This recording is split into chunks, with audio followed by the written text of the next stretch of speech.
Soft emotional piano music plays, camera zooms slowly into a crowded school gym decorated for prom night. People often mistake silence for weakness. But what they don't realize is, quiet storms destroy the loudest skies. As the camera pans across laughing students, a shy girl named Lena stands near the back wall, clutching her small purse nervously. She's dressed in a simple blue gown, eyes lowered, trying to blend into the background.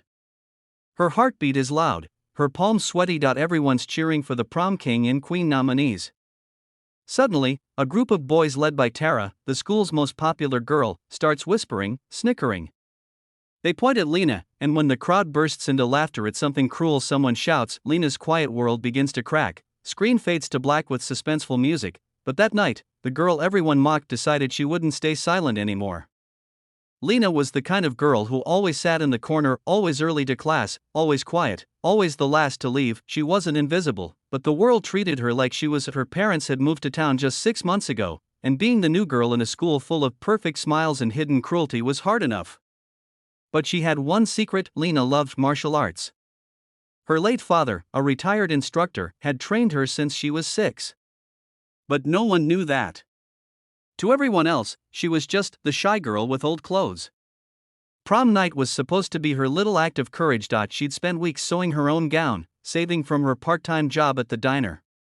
She didn't have fancy makeup or glittering heels, but her heart was full of hope, because tonight, she was going to do something she'd never done before: ask someone out. His name was Ethan, captain of the debate club, kind, gentle, the only person who'd ever helped her carry books in the hallway. He smiled at her once, and for a girl like Lena, that one smile meant everything. When she finally approached him under the twinkling prom lights, her voice trembled. "Ethan, would you maybe like to dance with me?" He blinked, startled, then before he could answer, Tara's laughter sliced through the air. "Oh my God, Ethan. She's asking you?" Tara shouted, loud enough for the crowd to turn. She'd probably stitched that dress herself. "What is this, charity night?" The laughter echoed. Lena's face burned crimson. Ethan looked uncomfortable, but before he could defend her, Tara and her friends circled closer. "Hey shy girl," Tara sneered, "you think you can just show up and steal the spotlight?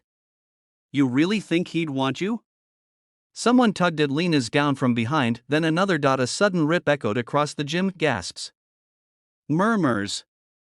The music stopped. Lena froze. Her shoulder strap had torn, the fabric dangling, exposing her side. For a moment, time stopped. Tears blurred her vision, her breath hitching in humiliation. The crowd stared. No one stepped forward. Not even Ethan, and that's when something snapped inside her. Her father's voice echoed in her head. "Never hit to hurt, Lena. But never bow to cruelty either." She straightened slowly, clutching her torn dress. Her eyes, usually soft, turned sharp, steady. She met Tara's mocking grin with a silence that chilled the air. Then she whispered, "You shouldn't have done that." At first, everyone thought she was going to cry. But instead, Lena stepped back, removed her heels, and took a deep breath. Her stance shifted, a calm, balanced posture. Her eyes locked onto Tara. "What's she doing?" someone whispered. Before anyone could react, one of Tara's friends tried to push her again. In a flash, Lena spun, whap, her foot connected in a perfect roundhouse kick, not to hurt, but to send a clear message. The girl stumbled backward, shocked, landing on the polished gym floor. The entire crowd gasped. Lena didn't stop. She stood tall, voice steady. "You all think being cruel makes you powerful?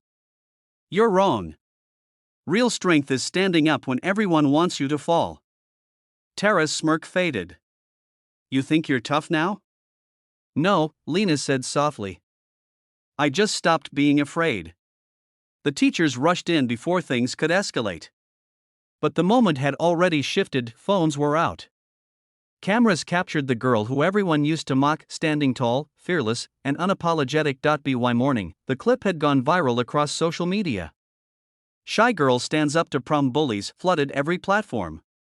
But what shocked people most wasn't the kick, it was her speech afterward. Standing in front of the camera, tear-streaked but proud, Lena said, "If you've ever been laughed at for being quiet, if you've ever been made to feel small, remember, your worth isn't defined by how loud they are. It's defined by how you rise when they try to break you." Ethan found her days later. "I'm sorry," he said. "I should have stood up for you." Lena smiled gently. "It's okay. You don't have to fight for me. I learned how to fight for myself. Months later, she opened a small self-defense club for girls at school. The sign above the door read, "Strength isn't in your fists, it's in your courage."